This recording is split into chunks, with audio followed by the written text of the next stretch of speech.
Hello YouTube, Joe Crickmore here, and I'm recording this video, and I'm decided I'm gonna stop putting this one off because one of the ones that was gonna be on the list for this video got announced recently for an anime. Chillin' in Another World with level 2 cheat powers. It's a really good light novel. I've been reading it recently. It got announced for an anime very recently. So, to celebrate that getting an anime, I decided to make this video of 10 light novels slash manga that need an anime adaptation from all that I have read. Now, granted, Chilling with Another World with level 2 cheat powers is going to be on this list, and I'm just going to go down my list. They're in no particular order, it's just I have to list them somehow, you know?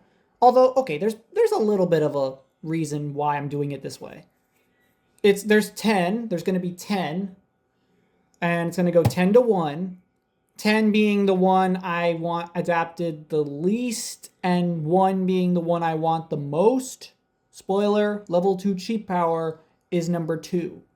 That's right, there's one light novel that's a little higher on my list. But, I mean, I'm treating all these series equally. I want all of these adapted eventually, but I have to prioritize something, right? Also, I got help for this list from a friend of mine. So some of these I have read. Some of these were suggestions from a friend of mine because he wanted to contribute to one of my YouTube videos. So you know who you are because I talked with you. This is your contribution. Okay? Okay. First one on the list, number 10 is Colorless. Colorless. That's right. Colorless. Now, I should mention this now. This video is going to contain spoilers for every series here. I have to be able to talk about them to convince you to want them animated as well.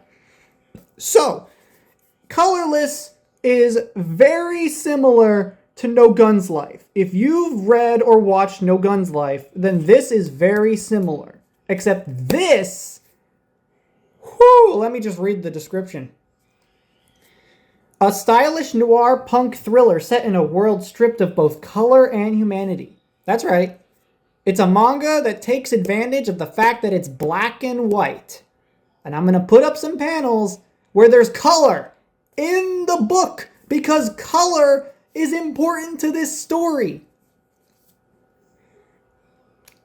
A cosmic disaster changed the earth forever, stripping away every last drop of color from the world. Mankind also changed. The familiar human face is almost forgotten in a world now populated wholly by mutants. Against the backdrop of a moody urban landscape, a lone wolf investigator named Avidia relies on both his wits and extraordinary gun to hunt down the world's last hidden scraps of color. He soon crosses paths with a very special girl, one who just might hold the key to bringing back what the world has lost. So if this gets adapted, it has to be in black and white, except for the color of the story. It's an ingenious concept, and I'm surprised that this hasn't been adapted yet, because this is a finished manga. It's finished. It's been finished, at least for like a year or two. Now you feel like number one, shining bright for everyone. Number 9 on my series is Hunting in Another World with My Elf Wife. So, it's a fantasy isekai about a Hokkaido hunter and a beautiful elf huntress he meets in another world. After being killed by a bear, professional hunter Shin Nakajima has awakened in another world. Armed with only his shotgun, things get hairy when wolves attack. It looks like his second chance at life is short-lived until the beautiful elf Saren comes to his rescue. A skilled hunter in her own right, she and Shin instantly connect. Perhaps she can help him find his way in this strange new land. Well, the title should give this one away a little. Hunting in Another World with My Elf Wife. Yeah, so he gets isekai'd because in our world he got killed by a bear. He ends up in a fantasy world with the weapons on his back. But he has access to, how do I put this? So, there is a goddess of this world, like isekais be. But this goddess, and I kid you not, this goddess works at one of those like hunting stores, one of those outdoor stores like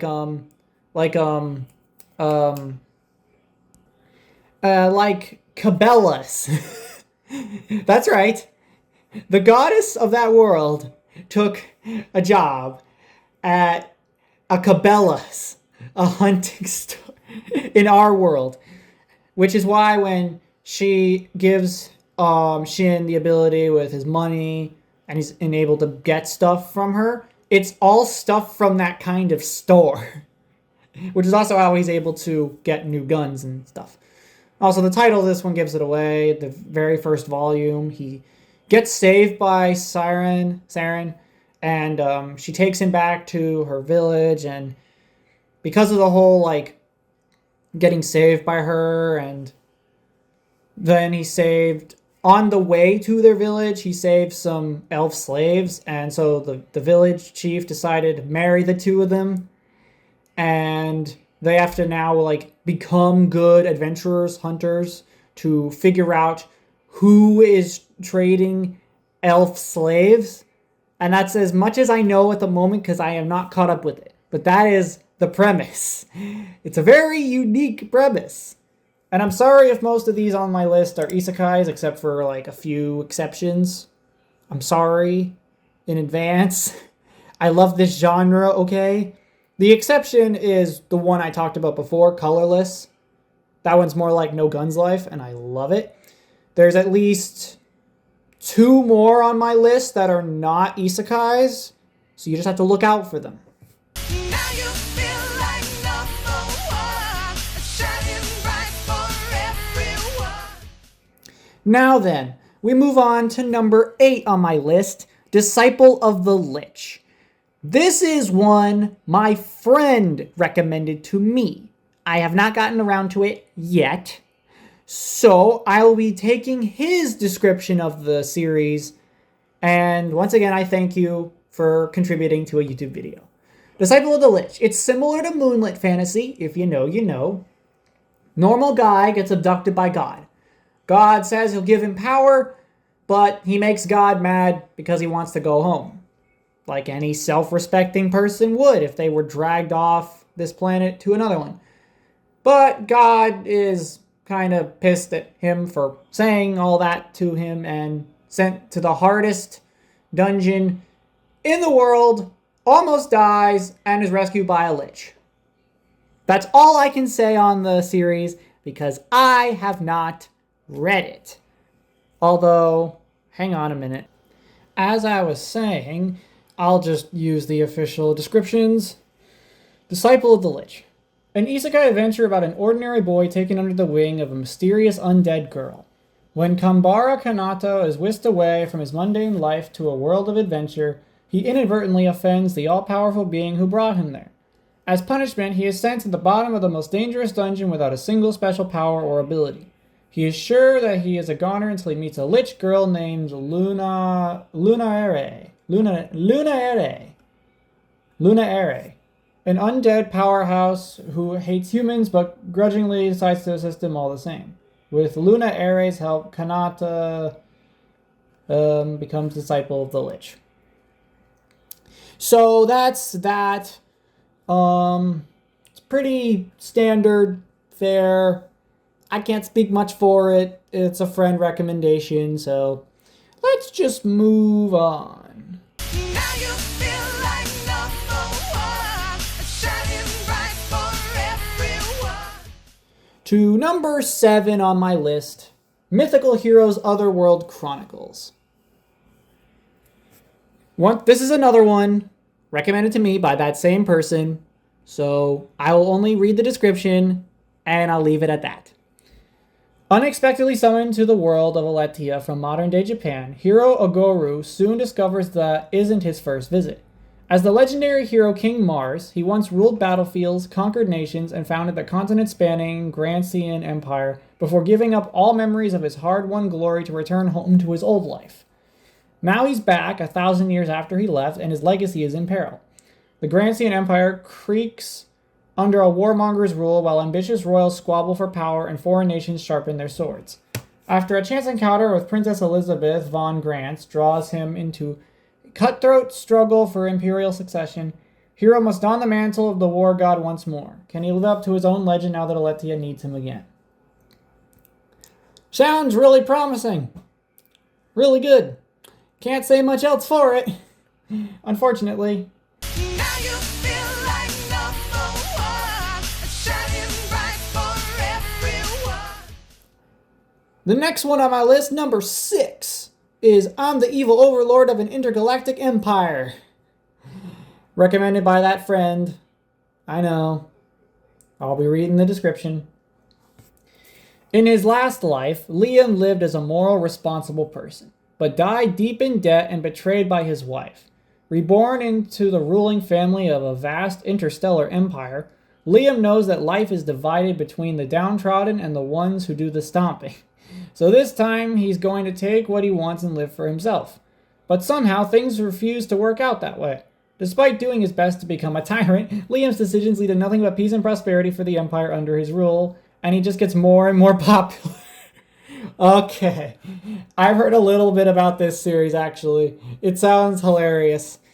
I don't know if I'm, clamoring for this to get an anime, but it's on my list regardless, because a friend of mine really likes it. And I am giving respect to that friend for giving me these suggestions.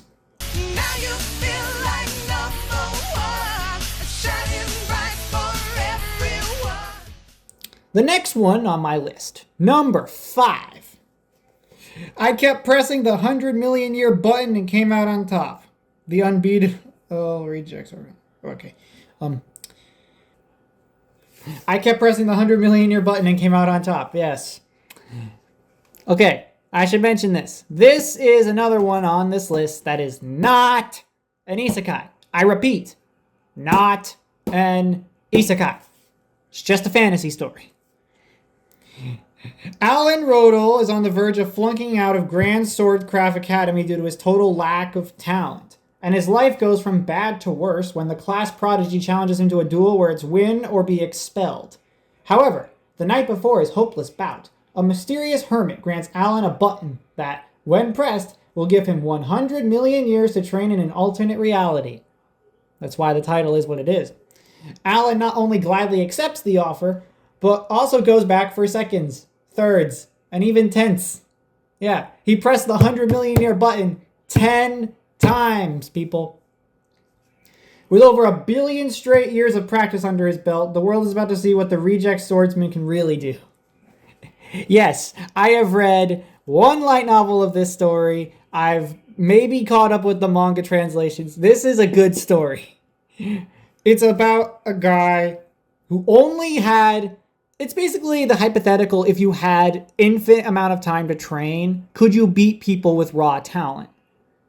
By having all that hypothetical time to train yourself. That's this story, and it's really good. Because Alan at first doesn't even recognize if all that time was worth it or not.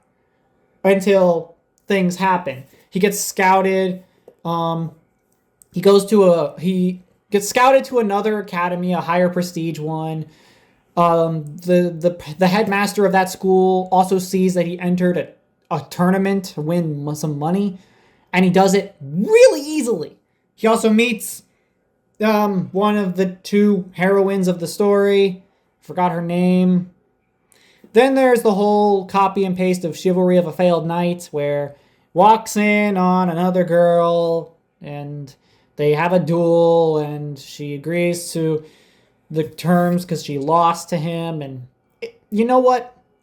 If you've seen Chivalry of a Failed Knight, part of the beginning of this series, once you reach a certain point, is a copy-paste of that. And that's not so bad. So, yeah. That's that series. Really hoping it gets an anime adaptation.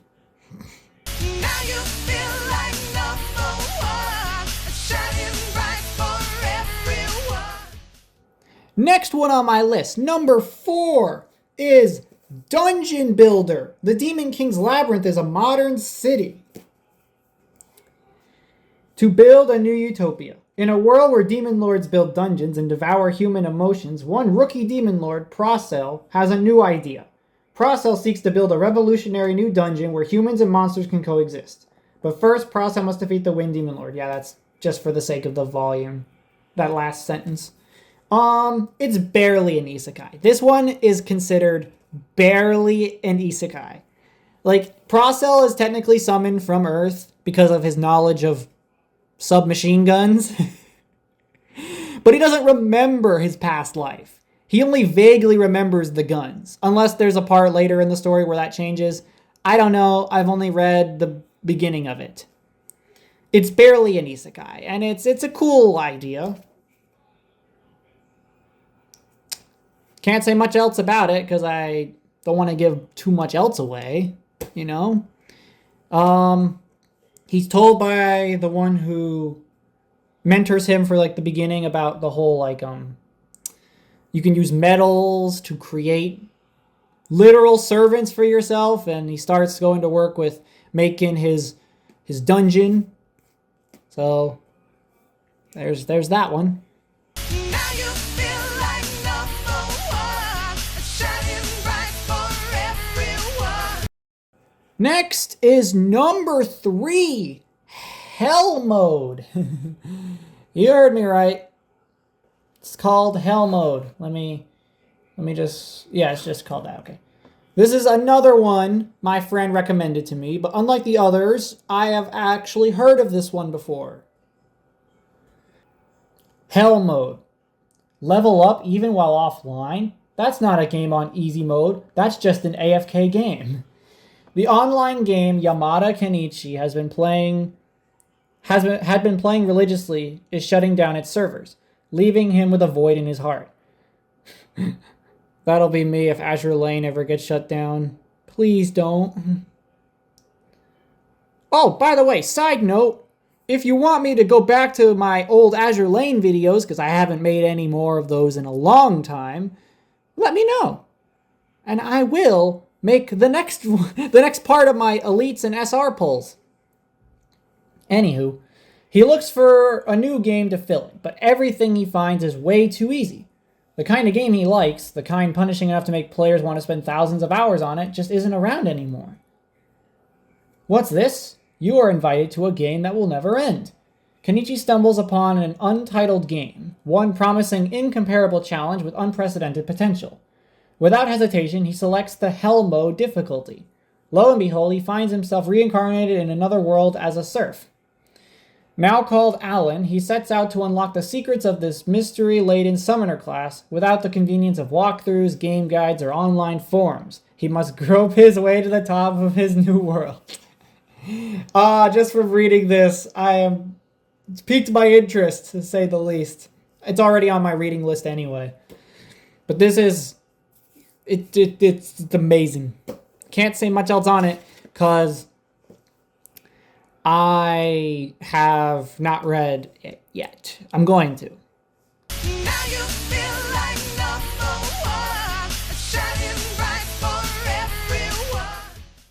Number 2, and I already brought this up at the beginning of the video if you remember, it's chilling in another world with level 2 super cheat powers. This one is the one in the whole video that got announced recently for an anime. Hence the anime poster that you now see in front of you. That announcement is the whole reason I'm recording this video now, before any more of these on this list get announced. Because the whole point was that there was going to be a video of 10 of these before they got announced for an anime adaptation. And lo and behold, I waited too long because this one got announced. I'll be reading the manga description of this because I hold it in front of me. The light novel ones are online, they're digital, but I'm way farther in the light novel. Bonanza, a young merchant, is summoned to an unfamiliar world to become a legendary hero.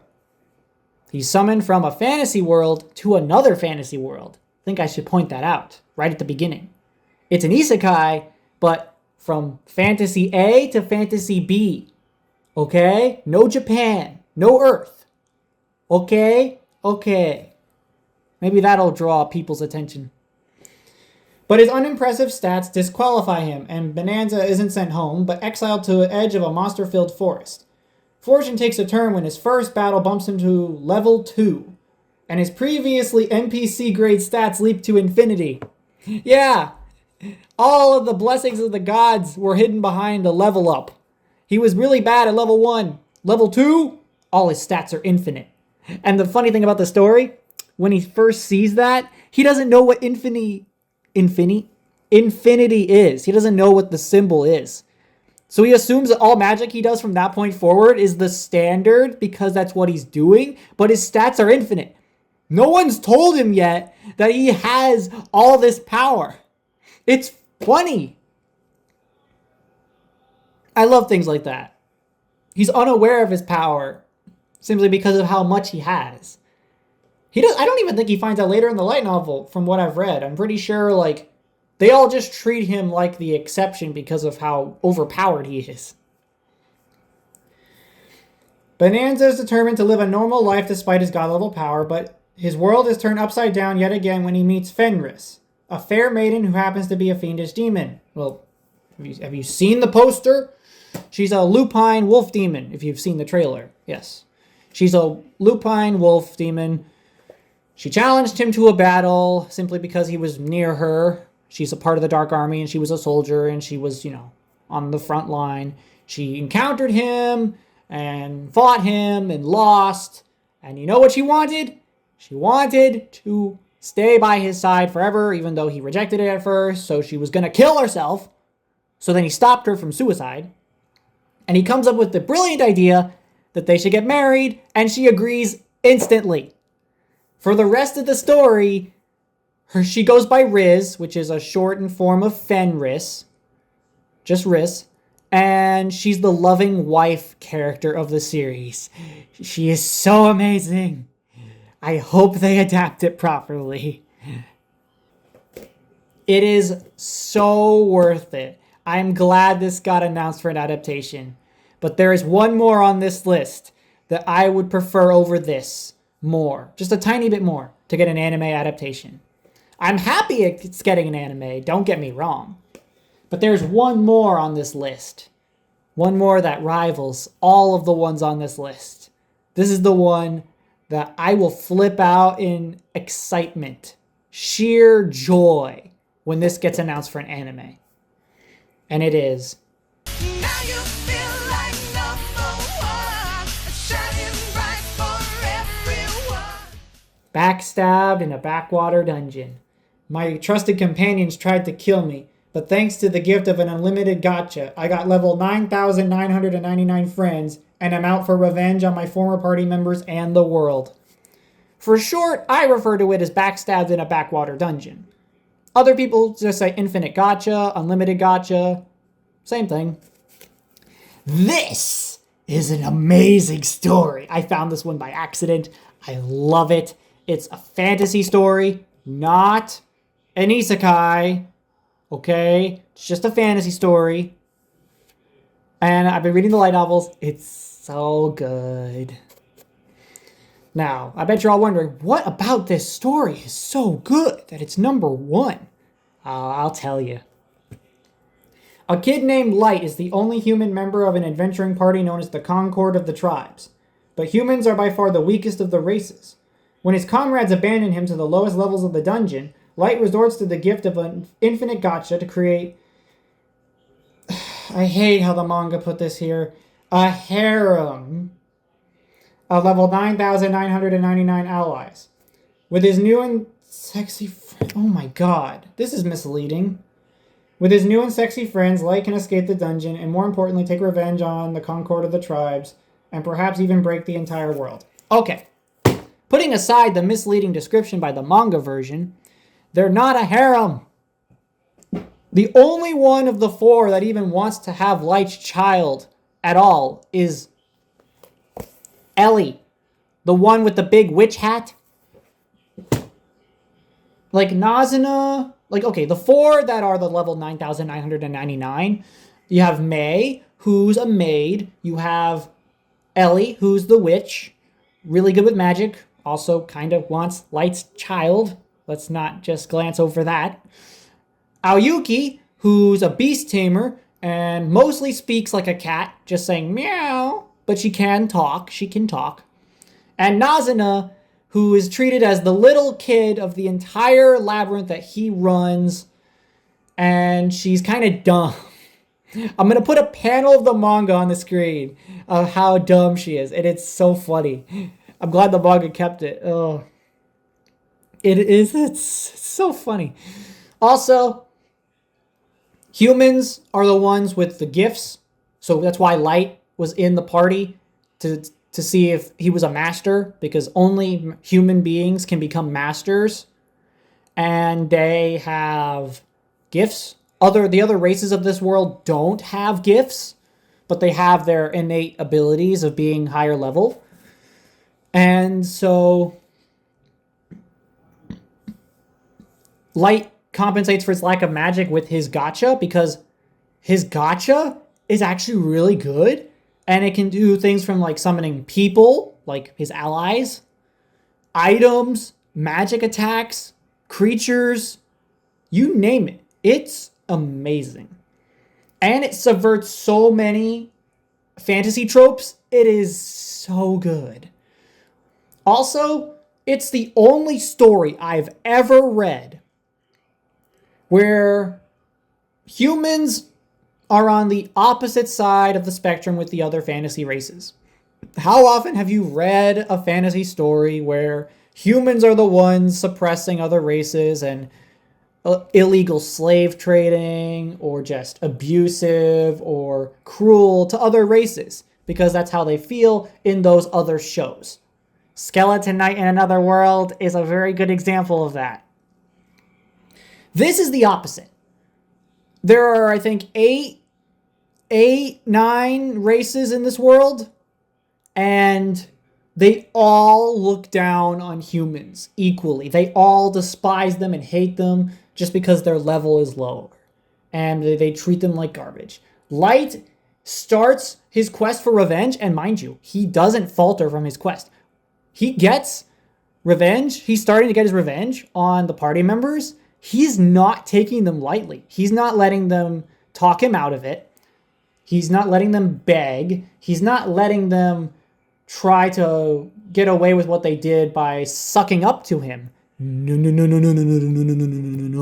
If you thought that about hearing about his revenge, you are wrong. He goes after them, he gets his revenge, and he is continuously torturing the ones he's finding, because the light novel is only up to like the 4th member of the party that he's going after. So he's gotten 3 of them so far. And he is just continuing to torture them over and over, especially about the whole master thing and why was he targeted for assassination, why his whole village was destroyed. It's just like, he is so ruthless with his revenge, but when it comes to like people that don't care about racism against humans, like the dwarves, or the humans themselves, or he comes across other shitty people, that happens really early on too.